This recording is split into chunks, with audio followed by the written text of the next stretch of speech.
ગઈકાલ તારીખ 7/8/2025ના રોજ રાજકોટ શહેર ક્રાઇમ બ્રાન્ચ પીઆઈ એમ.આર. ગોંડલિયાની ટીમને એક ગુપ્ત બાતમી મળેલી હતી કે એક વ્યક્તિ જેનું નામ છે વિપુલ રમેશભાઈ પટેલ, પોતાના રહેણાંક મકાન પુનિતનગર વાવડી ગામમાં છે.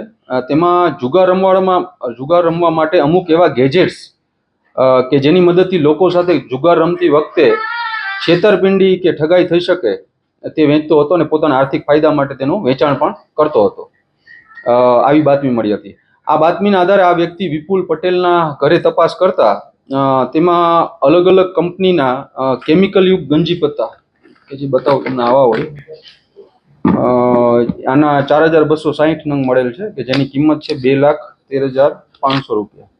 આ પત્તાની એક એવી ખાસિયત છે કે જે આ સેન્સરયુક્ત મોબાઈલ ફોનની જ્યારે બાજુમાં આમ રાખવામાં આવે ત્યારે પત્તા તમામ આમાં મોબાઈલમાં સ્કેન થઈ જાય કે જેથી જ્યારે આપણે બાજી કરીએ, બાંટ આપીએ તો કયા નંબરની બાંટ જીતશે એ આ મોબાઈલ ફોનના એપ્લિકેશનમાં આવી જાય.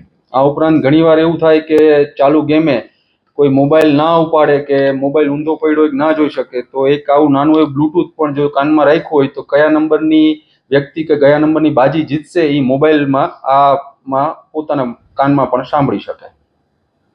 આ ઉપરાંત તેની પાસેથી આંખમાં પહેરવાના એવા કોન્ટેક્ટ લેન્સ મળેલા છે 75 જેટલા કે જેની કિંમત છે 37,500 કે આ લેન્સની મદદથી સામેવાળાની બાજી જોઈ શકાય કે એની કઈ બાજી છે. આ ઉપરાંત આવા સેન્સરયુક્ત મોબાઈલ ફોન જે 4 છે જેની કિંમત આપણે 20,000 છે. ટોટલોમાં મુદ્દામાલ 2,70,500નો પકડ્યો છે અને આ તમામ મુદ્દામાલને હાલ કબજે કરી જાણવાજોગ દાખલ કરી તમામને પરીક્ષણ અર્થે FSLમાં મોકલી વધુ તપાસ તજવીજ ચાલુમાં છે. એ અત્યારે પ્રાથમિક તપાસમાં એને એવું કીધું છે કે આ તમામ વસ્તુ તેને દિલ્હીથી મંગાવેલ છે. એ 3 વર્ષથી આ વસ્તુ કરે છે એવું આપણને પ્રાથમિક તપાસમાં. જુગારમાં પણ એને ઉપયોગમાં લીધેલી છે. એ બાબત પર અત્યાર સુધી એને કોને કોને આપેલી છે કે કોને કોને વેચી છે એ બાબત ઉપર હજી વધુ તપાસ તજવીજ ચાલુ છે. ના, આ આરોપીનો કોઈ પણ હજી સુધી ગુનાહિત ઇતિહાસ છે ના, પોતે જુગાર રમતો નથી, રમાડતો નથી એવું એની આપણે પ્રાથમિક તપાસમાં છે. પણ જે રમતા હોય વધુ સૌરાષ્ટ્રમાં એવું છે કે જ્યારે આ જન્માષ્ટમીના ઉત્સવમાં જુગાર વધુ રમતા હોય છે લોકો ત્યારે આ એની કીટ વધારે વેચાય છે.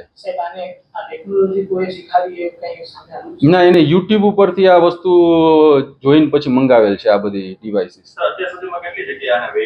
એ બાજુ પર હજી એની તપાસ તજવીજ ચાલુમાં છે. હજી 3 વર્ષથી પોતે આ વસ્તુ એને મંગાવતો તો ઘણા મને વેચી હોઈ શકે એની બાબત પર આપણે વધુ તપાસ કરશું.